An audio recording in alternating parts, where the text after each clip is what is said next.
দীর্ঘ ১৬ বছর পর এবারের নির্বাচনে হাওড় ক্ষমতা ফের পেতে যাচ্ছে সেনাবাহিনী। Oh, these brothers my guys, know that we fly, know that they ride or die.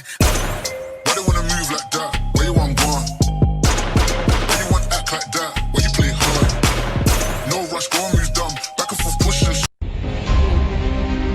দীর্ঘ ১৬ বছর পর এবারের নির্বাচনে হাওড় ক্ষমতা ফের পেতে যাচ্ছে সেনাবাহিনী।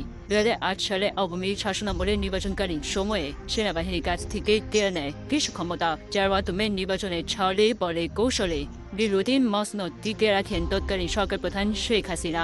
এবার সেনাবাহিনীকে সেই ক্ষমতা ফিরে দিল অন্তর্বর্তী সরকার। জানা গেছে ২০০১ সালে সপ্তম জাতীয় সংসদ নির্বাচনে সামনে রেখে আরপিও সংশোধন করে আইন প্রয়োগকারী সংস্থার সংজ্ঞায় সশস্ত্র বাহিনীকে অন্তর্ভুক্ত করা হয়। এতে একজন পুলিশ কর্মকর্তার মতোই নির্বাচনী অপরাধী বিনা পরোয়ানায় গ্রেপ্তার করতে পারবেন সেনা, নৌ ও বিমান বাহিনীর সদস্যরা। কিন্তু নবম জাতীয় সংসদ নির্বাচনে জয়ী হওয়ার পর আওয়ামী লীগ সরকার ওই সংশোধনী অধ্যাদেশে আইন প্রয়োগকারী সংস্থার সংজ্ঞা থেকে সশস্ত্র বাহিনীকে বাদ দেয়। এর ফলে নির্বাচনী দায়িত্ব পালনে police, police battalion, RAB, Ansar, BGB, কোস্টগার্ডের যে ক্ষমতা তা সশস্ত্র বাহিনী থাকে না। এছাড়া সবশেষ দ্বাদশ জাতীয় সংসদ নির্বাচনেও স্ট্রাইকিং ফোর্স হিসেবে দায়িত্ব পালন করতে দেখা যায় সেনাবাহিনীকে।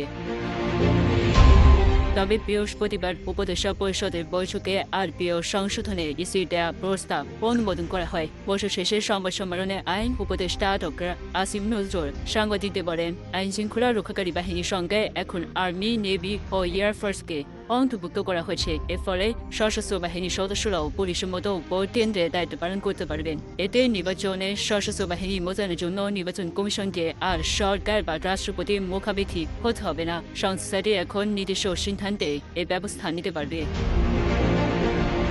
ইসি কর্মকর্তা জানিয়েছেন, ২০০৯ সালের পর সংবিধানের ২০ অনুচ্ছেদ অনুযায়ী ইসিকে সশস্ত্র বাহিনীর সর্বাধিনায়ক হিসেবে রাষ্ট্রপতির কাছে ইন এইড টু সিভিল পাওয়ারের আওতায় বেসামরিক প্রশাসনকে সহায়তা করার জন্য সামরিক বাহিনী নিয়োগের অনুরোধ জানাতে হতো। এখন আর সেই প্রক্রিয়ার প্রয়োজন থাকছে না। অন্যান্য বাহিনীকে যেভাবে নিয়োগ করা হয় সেভাবে এখন আরও দৃশ্যমান ও সৎভাবে সশস্ত্র বাহিনীকে নিয়োগ করা যাবে। এতদিন পুলিশ, আনসার, বিজিবি, র্যাব ও কোস্টগার্ডকে আইন শৃঙ্খলা রক্ষাকারী বাহিনী হিসেবে নির্বাচনে নিয়োজিত করা হতো। এখন এর সঙ্গে সেনাবাহিনী, বিমান বাহিনী ও নৌবাহিনীও যুক্ত হবে। এ বিষয়ে ইসি সচিব আক্তার আহমেদ গণমাধ্যমকে বলেন, আরপিও অনুযায়ী সশস্ত্র বাহিনীকে নিয়োগ দেওয়া হবে। এক্ষেত্রে তারা আইন শৃঙ্খলা রক্ষাকারী বাহিনী হিসেবে কাজ করবেন বলেও জানান তিনি। মির্জা, জুয়াতো নিউজ।